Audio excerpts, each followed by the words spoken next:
Hello आप सभी UPSC aspirants को नमस्कार। मेरा YouTube channel only UPSC exam by Dhanjilal sir.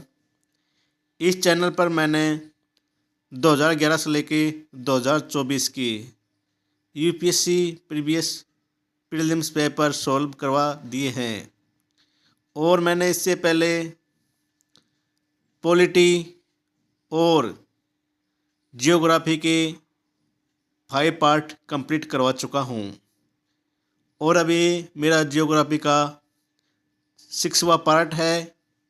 और आप इस यूट्यूब चैनल को लाइक सब्सक्राइब और शेयर करें। और मेरा उद्देश्य है कि जो प्रीवियस पेपर होते हैं इसके क्वेश्चन एग्ज़ाम में काफ़ी इम्पोर्टेंट रोल होता है उनका, तो आपको कम समय में और ज़्यादा नॉलेज के साथ अगर एग्ज़ाम हॉल में जाएंगे तो आपका पेपर अच्छा होगा और आपकी मनोकामना पूरी होगी। क्वेश्चन नंबर 2, तड़ित झंझा के दौरान आकाश में तड़ित किन के दोबारा उत्पन्न होती है? ऑप्शन 1 आकाश में कपासी वर्षा मेघों के मिलने से। ऑप्शन 2 तड़ित से जो वर्षा मेघों को पृथक करती है। ऑप्शन 3 हवा और जल कणों के ऊपर की ओर तीव्र चलन से। नीचे दिए गए कूट का प्रयोग कर सही उत्तर चुनिए। तो इसमें राइट आंसर है उपयुक्त में से कोई नहीं, जो डी है वो राइट आंसर है, क्योंकि बिजली चमकने से तड़ित की उत्पत्ति होती है जिसके कारण वायु के कण कंपन करते हैं और जिससे इलेक्ट्रिक डिस्चार्ज से वायु में आती है और उसके कारण वायु कंपन करते हैं जिससे हमें तड़ित की आवाज़ सुनाई देती है। क्वेश्चन नंबर 3, जलवायु चरम है, वर्षा कम है और लोग जलवासी पशुचारक हुआ करते थे। उपयुक्त कथन निम्नलिखित में क्षेत्रों में से किसका सबसे अच्छा वर्णन है? ऑप्शन ए अफ्रीकी सवाना। ऑप्शन बी मध्य एशिया स्टेप। ऑप्शन सी उत्तरी America prairie. Option D Siberia tundra. तो इसमें राइट आंसर है मध्य एशिया स्टेप। एक बार हम देख लेते हैं, क्योंकि मध्य एशिया स्टेप में गर्मियों में तापमान 20 डिग्री सेल्सियस होता है और सर्दी में -20 डिग्री सेल्सियस होता है। इसकी वजह से वर्षा कम होने एवं जलवायु चरम होने के कारण इस प्रदेश में वनस्पतियों के स्थान पर मात्र एक घास ही उत्पन्न होती है। यही कारण है कि जलवासी पशुचारक निवास करते हैं।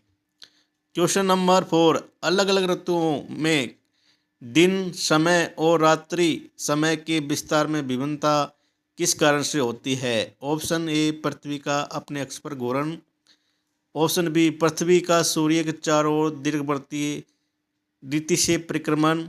ऑप्शन सी स्थान की अक्षांशीय स्थिति। ऑप्शन डी पृथ्वी का नत अक्ष पर परिक्रमण।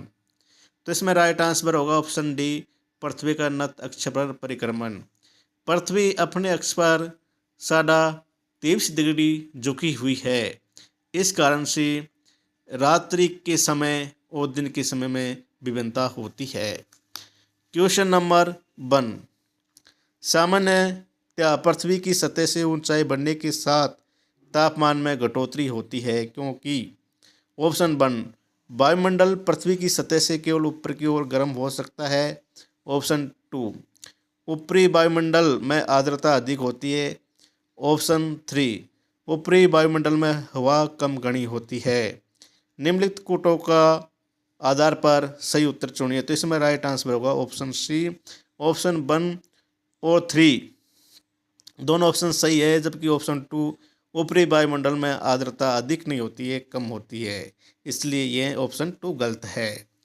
क्वेश्चन नंबर 2, निम्नलिखित में से कौन सी एक उष्णकटिबंधीय सवाना प्रदेश की जलवायु की मुख्य विशेषता है? ऑप्शन 1 वर्ष भर वर्षा। ऑप्शन बी केवल शीतकाल में वर्षा। ऑप्शन सी अत्यंत अल्पकालिक शुष्क ऋतु। ऑप्शन डी निश्चित शुष्क तथा आर्द्र ऋतु। तो इसमें राइट आंसर होगा ऑप्शन डी, नित्य शुष्क तथा आर्द्र ऋतु। उष्णकटिबंधीय सवाना प्रदेश की जलवायु में स्पष्ट शुष्क एवं आर्द्र ऋतु होती है। किसी भी महीने का तापमान 20 डिग्री सेल्सियस से नीचे नहीं जाता तथा दैनिक तापांतर अधिक होता है, मतलब रात का और दिन का तापमान में काफ़ी अंतर होता है। इस जलवायु प्रदेश में वर्षा गर्मी में होती है तथा शीत ऋतु शुष्क रहती है। क्वेश्चन नंबर 1, यह संदेह है कि ऑस्ट्रेलिया में हाल ही में आई बाढ़ ला नीना के कारण आई थी। ला नीना एल नीनो से कैसे भिन्न है? ऑप्शन 1, ला नीना विषुवतीय हिंद महासागर में समुद्र के असाधारण रूप से ठंडे तापमान से चरित्रित होता है, जबकि एल नीनो विषुवतीय प्रशांत महासागर में समुद्र के असाधारण रूप से गर्म तापमान से चरित्रित होता है। ऑप्शन 2, एल नीनो का भारत के दक्षिण पश्चिमी मानसून पर प्रतिकूल प्रभाव पड़ता है, किंतु ला नीना का मानसूनी जलवायु पर कोई प्रभाव नहीं पड़ता। ये प्रश्न में से कौन सा कथन सही है? तो इसमें राइट आंसर होगा ऑप्शन डी, दोनों कथन सही नहीं है, क्योंकि ला नीना और एल नीना दोनों प्रशांत महासागरीय जलधारा है तथा ला नीना का मानसून पर अनुकूल प्रभाव पड़ता है। जिस समय ला नीना का प्रभाव होता है उस समय भारत में वर्षा अधिक होती है और जिस समय एल नीना का प्रभाव अधिक होता है उस समय भारत में वर्षा कम होती है। Question number 2,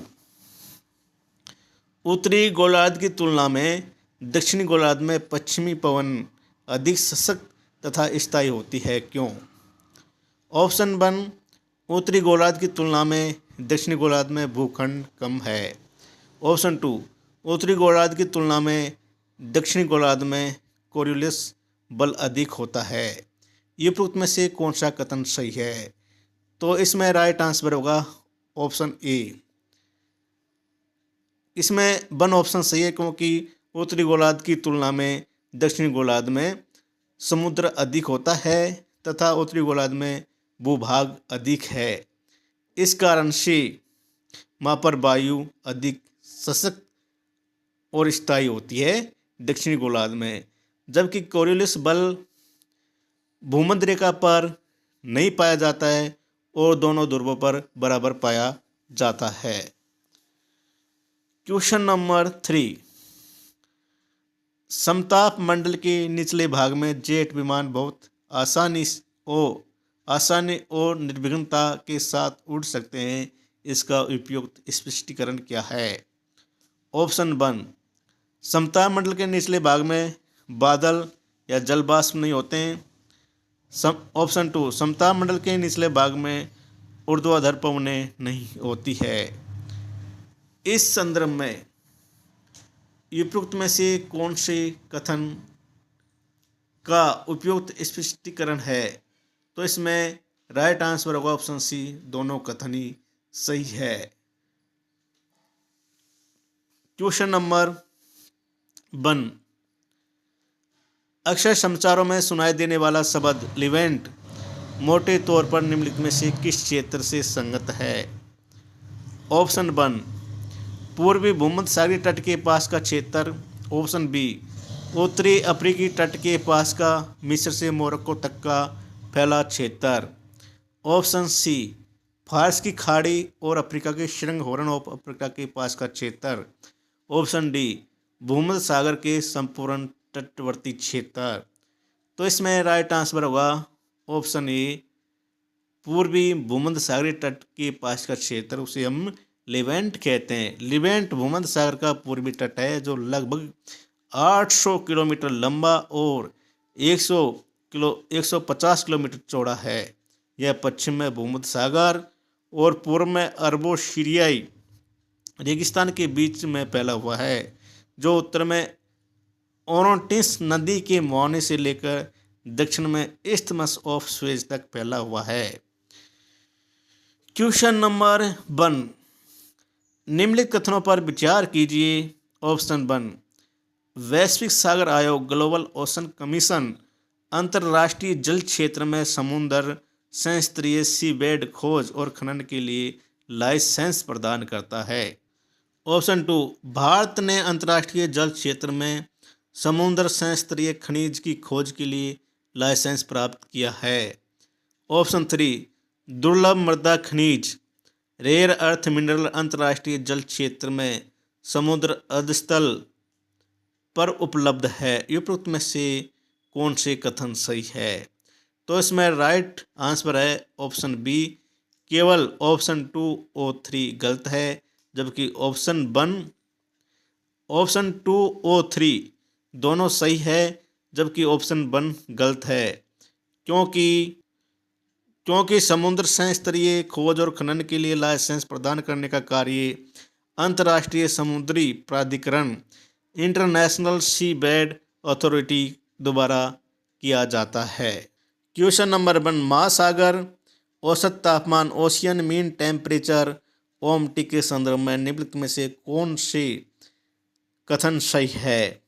option 1, ocean mean temperature को 26 डिग्री सेल्सियस समताप रेखा की गहराई तक मापा जाता है, जो जनवरी मार्च में हिंद महासागर के दक्षिण पश्चिम में 129 मीटर पर होती है। ऑप्शन 2, OMT जो जनवरी मार्च में एकत्रित किया जाता है, उसे यह निर्धारित करने के लिए प्रयोग किया जा सकता है कि मानसून में वर्षा की मात्रा एक निश्चित दीर्घकालीन औसत वर्षा से कम होगी या अधिक। नीचे दिए गए कोड का प्रयोग कर सही उत्तर चुनिए। तो इसमें राइट आंसर होगा ऑप्शन बी।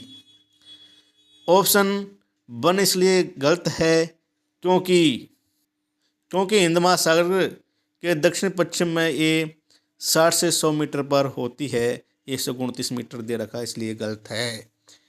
क्वेश्चन नंबर 1, विषुवतीय प्रतिधाराओं इक्वेटोरियल काउंटर करंट की पूर्वाभिमुख प्रभाव की व्याख्या किससे होती है? ऑप्शन 1, पृथ्वी का अपने अक्ष पर घूर्ण। ऑप्शन बी, 2 विषुवतीय धाराओं का अभिसरण कन्वर्जेंस। ऑप्शन सी, जल की लवणता में अंतर। ऑप्शन डी, विषुवत वृत्त के पास प्रशांत मंडल मेखला बेल्ट ऑफ काम का होना। तो इसमें राइट आंसर है ऑप्शन बी, 2 विषुवत धाराओं का अभिसरण। क्वेश्चन नंबर 2, महासागरों और समुद्र में ज्वार भाटा किससे किनके कारण होता है? ऑप्शन 1, सूर्य का गुरुत्वीय बल। ऑप्शन 2, चंद्रमा का गुरुत्वीय बल। ऑप्शन 3, पृथ्वी का केंद्रीय बल। नीचे दिए गए कोड का प्रयोग सही उत्तर चुनिए। तो इसमें राइट आंसर है ऑप्शन डी, तीनों कथन ही सही है। महासागरों और समुद्र में ज्वार भाटा इनके द्वारा उत्पन्न होता है। क्वेश्चन नंबर 1, निम्नलिखित में से किन में प्रवाल व्यक्तियाँ हैं? ऑप्शन 1, अंडमान और निकोबार द्वीप समूह। ऑप्शन 2, कच्छ की खाड़ी। ऑप्शन 3, मन्नार की खाड़ी। ऑप्शन 4, सुंदरबन। नीचे दिए गए कोड का प्रयोग कर सही उत्तर चुनिए। तो इसमें राइट आंसर है ऑप्शन ए, 1, 2 और 3 इनमें प्रवाल व्यक्तियाँ पाई जाती है, जबकि सुंदरबन में मैंग्रोव वन पाए जाते हैं, जबकि तीनों स्थानों पर प्रवाल व्यक्तियाँ प्रेजेंट होती है।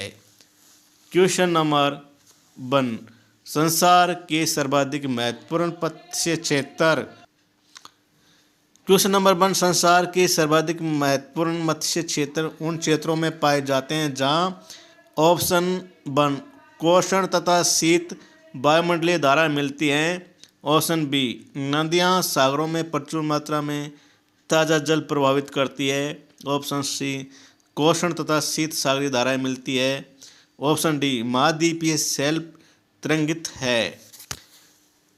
तो इसमें राइट आंसर होगा ऑप्शन सी, जहाँ पर गर्म और शीत सागरीय धाराएं मिलती है, वहाँ पर मत्स्य क्षेत्र अधिक मात्रा में पाए जाते हैं।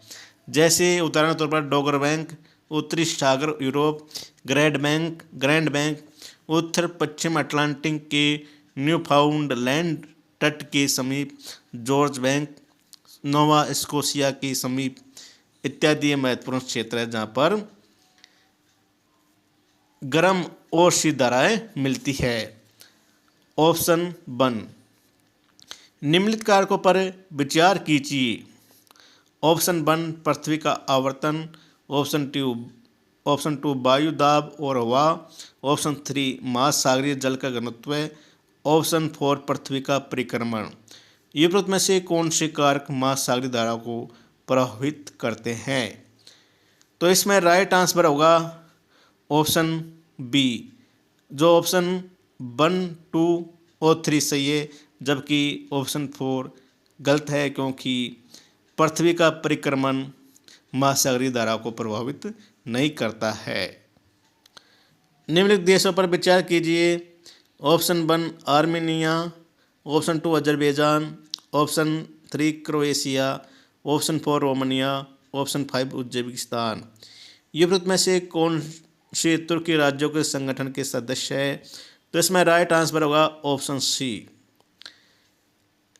अजरबैजान और उज्बेकिस्तान तुर्की राज्यों के संगठन हैं। इसके 4 संस्थापक राज्यों में से अजरबैजान, कजाकिस्तान, किर्गिस्तान और तुर्की है। और 2019 में बाकू के शिखर सम्मेलन में उज्बेकिस्तान को भी पूर्ण सदस्य के रूप में शामिल किया गया है। क्वेश्चन नंबर 2, निम्नलिखित युग्मों पर विचार कीजिए। देश और हाल ही में समाचारों में होने का महत्वपूर्ण कारण। चाड, ये चारों ही अफ्रीकी देश है। चाड, चीन दोबारा स्थायी सैन्य बेस की स्थापना। गिनी, सेना दोबारा संविधान और सरकार का निलंबन। ऑप्शन 3 लेबनान, गंभीर और लंबे समय की आर्थिक मंदी। ऑप्शन 4 ट्यूनीशिया, राष्ट्रपति द्वारा संसद का निलंबन। उपरोक्त युग्मों में से कितने सही सम्मिलित है? तो इसमें राइट आंसर होगा ऑप्शन सी, केवल 3 युग्म सही है। जो चाड है वो गलत है, चीन दोबारा स्थायी सैन्य बेस की स्थापना यहाँ पर नहीं की गई है, जबकि ऑप्शन 2, 3, 4 ये तीनों कथन सही है। और ये तीनों अफ्रीकी देश नहीं है, जो मैंने गलत बोला था, सॉरी। क्वेश्चन नंबर 3, निम्नलिखित युग्मों पर विचार कीजिए। अक्सर समाचारों में उल्लिखित क्षेत्र और देश। अनातोलिया तुर्की, option 2 Ambara Ethiopia, option 3 कार्बो डेलगोदो Spain, option 4 Catalonia Italy. ये उपरोक्त युग्मों से कितने सही सम्मिलित है? तो इसमें राइट आंसर होगा ऑप्शन बी, 2 युग्म सही है। अनातोलिया तुर्की ये सही है, अम्बारा इथोपिया में ये भी सही है, जबकि कार्बो डेलगादो ये मोजाम्बिक में है और कैटालोनिया ये स्पेन में प्रेजेंट है। क्वेश्चन नंबर 4, निम्नलिखित देशों पर विचार कीजिए। Option 1 Azerbaijan, option 2 Kyrgyzstan, option 3 Tajikistan, option 4 Turkmenistan, option 5 Uzbekistan. ये उपरोक्त में से किन की सीमाएँ अफगानिस्तान के साथ लगती है? तो इसमें राइट आंसर होगा, आप इसमें एक ऑप्शन को देख के भी पता कर सकते हैं। जैसे अजरबैजान एक पश्चिमी रशियन देश है और पश्चिमी और यूरोपियन देश है, तो हम अजरबैजान को देख के भी हम इसका ऑप्शन ढूंढ सकते हैं। अब इसमें जैसे 1 ऑप्शन नहीं है, तो जैसे ये हमारा राइट आंसर होगा ऑप्शन सी। इसमें हम देख सकते हैं, तो इसकी अफगानिस्तान की सीमा जैसे ताजिकिस्तान से, तुर्कमेनिस्तान से, उज्बेकिस्तान से, भारत से और पाकिस्तान से लगती है। मैप में भी देख सकते हैं, है ना, और ईरान से। क्वेश्चन नंबर 1, निम्नलिखित युग्मों पर विचार कीजिए।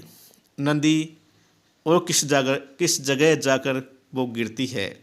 ऑप्शन 1 मेकंग अंडमान सागर, ऑप्शन 2 टेम्स आयरिश सागर, ऑप्शन 3 वोल्गा कैस्पियन सागर, ऑप्शन 4 जामेजी हिंद महासागर।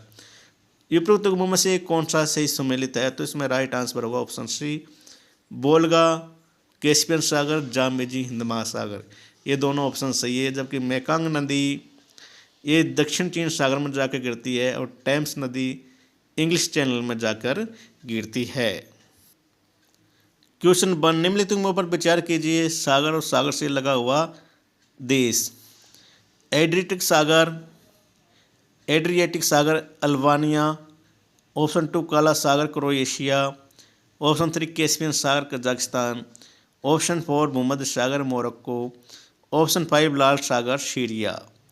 युग्म में से कौन सा युग्म सही सम्मिलित है? तो इसमें एडिटर सागर की सीमा अल्बानिया से लगती है, कैस्पियन सागर की सीमा कजाकिस्तान से लगती है और भूमध्य सागर की सीमा मोरक्को से लगती है, जबकि लाल सागर की सीमा सीरिया से नहीं लगती है और काला सागर की सीमा क्रोएशिया से नहीं लगती है। इसलिए हमारा ऑप्शन बी सही होगा। और आपको ये चीज़ मैपों में जाके देखनी है जिससे आपकी नॉलेज भी बढ़ेगी। और मेरा यूट्यूब चैनल है ओनली यूपीएससी एग्ज़ाम। इस चैनल को आप लाइक, सब्सक्राइब, शेयर और सपोर्ट करें क्योंकि मैंने अभी ये चैनल बनाया है। निम्नलिखित युग्मों पर विचार कीजिए। कभी कभी समाचारों में उल्लिखित शहर और देश: Aleppo Syria, Kirkuk Yemen, option 3 Mosul फिलिस्तीन, ऑप्शन 4 मजार-ए-शरीफ अफगानिस्तान। उपरोक्त युग्मों में से कौन सा सही सम्मिलित है? तो इसमें राइट आंसर होगा ऑप्शन बी। ऑप्शन 1, 4 दोनों सही है, जबकि ऑप्शन 2 किरकुक ये इराक में प्रेजेंट है, जबकि मोसुल ये भी इराक में है। और जो मोसुल है वो दजला नदी के किनारे बसा हुआ यह शहर है और हाल ही में यहाँ पर IS दोबारा मारे गए 39 भारतीयों के कारण ये चर्चा में रहा है। क्वेश्चन नंबर 2, निम्नलिखित युग्मों पर विचार कीजिए। क्षेत्र जो कभी कभी समाचारों में उल्लिखित होते हैं और देश: Catalonia Spain, Crimea Hungary, Mindanao Philippines और ऑप्शन 4 ओर्मिया नाइजीरिया। उपरोक्त युग्मों में से कौन सा सही सम्मिलित है? तो इसमें राइट आंसर होगा ऑप्शन सी। ऑप्शन 1 और 3 सही है,